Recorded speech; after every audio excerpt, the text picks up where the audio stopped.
filmheads. Thanks for tuning in. It's that time again, isn't it?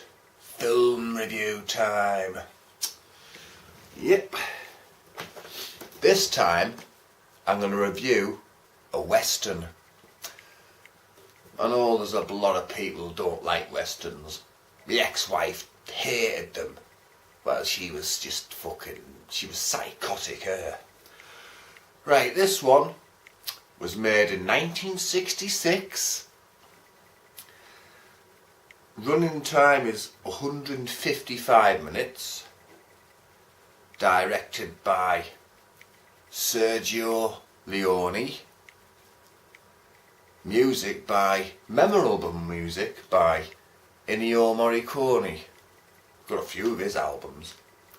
Starring Clint Eastwood, Lee Van Cleef and Eli Wallach. You've probably already got it by now. Well, you've seen the title anyway, haven't you? Yep, The Good, the Bad and the Ugly. And I've seen different versions. I've seen another version of this. There's like a bit that's actually not in this. But I've seen this on telly a few weeks ago, and the bit that's cut out of this is on the telly one. There's just different parts of it, you know, what's missing, and you know, I think there's 2-3 versions of this. But I'll read the synopsis. It's probably not a very good one.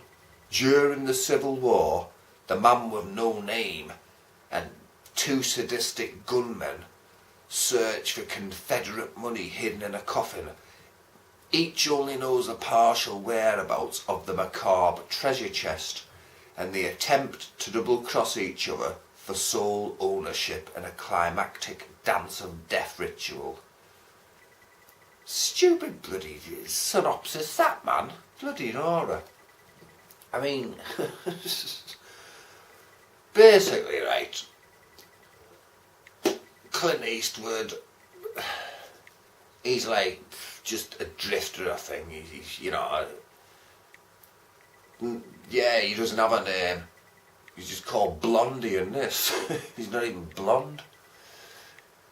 Eli Wallach is on the run for various crimes, and there's bounty killers after him left, right and centre, and starts off when he's running out of some restaurant thing, and he's just shot like 3 bounty killers.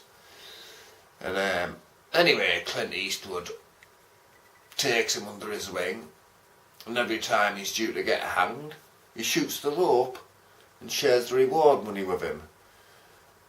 And then you've got Lee Van Cleef, who's just a sadistic fucking bully who just kills anyone indiscriminately.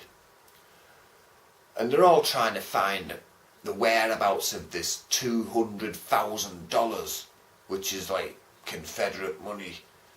It's like buried in a bloody grave in Sad Hill graveyard.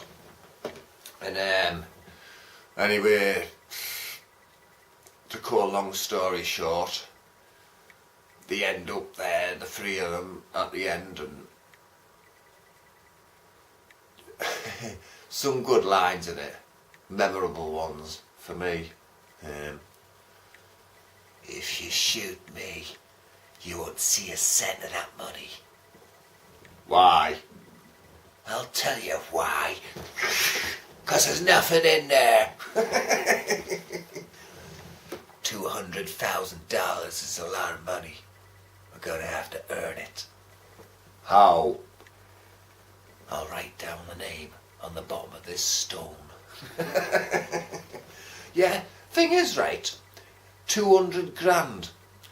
Yeah, a lot of money for 1860 odd. But what the fuck would you buy? There was nothing there. Just barren wasteland, wasn't it? God almighty. Oh, buy a few more guns. But there's a lot of historical mistakes in this film. You know, like when Tuco, Eli Wallach, goes into this gunsmith's, right, and he's showing him all his guns, Smith & Wesson, Remington, this, that and the other, Dillinger. None of them guns existed then. The only gun you could get then was a frigging Colt, like handgun, you know what I mean? Fucking Smith & Wesson, that wasn't around until the 20th century. And also, as a bit near the end, if you look carefully at one of the gravestones, where when someone died and that, it's got fucking 1880 or something. I mean, the film's set before that. There's just lots of hiccups in the film, you know what I mean? It's when Clint Eastwood lights that cannon, what he fires at Tuco, you didn't have cannons in the Civil War that you lit a fuse for. So that, you know, the research in that film, whoever researched it needs fucking shooting. Well, he's probably already dead by now, isn't he? But it's a good film. It's not my favourite Western, but used to be. But as you grow older and see it a few more times, you can spot these errors, you know what I mean? But it's good. I mean, if you haven't seen it before, and you first watch it, 8 minutes into it, you're almost convinced it's a silent movie, because nobody speaks until about nearly 10 minutes into the film. And the very first frame on the film, when the credits finish, is like this bloke's head just pops in front of the screen. Dead, ugly, horrible, hard-looking villain. There's nothing, and all of a sudden... Yeah, good film, this. Very botched in its history and that, you know what I mean? That's, you know, when people do a period drama set in a certain era, they should bloody do their best to get the friggin' research right. It's like Gladiator, for God's sake. It's an alright film, but it's ridiculous. It's set in Roman times, right? And they've got friggin' printed flyers off, passing them around.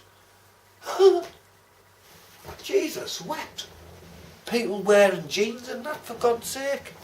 And you can clearly see tyre tracks near the beginning. Hey, that's that silly little tangent over and done with.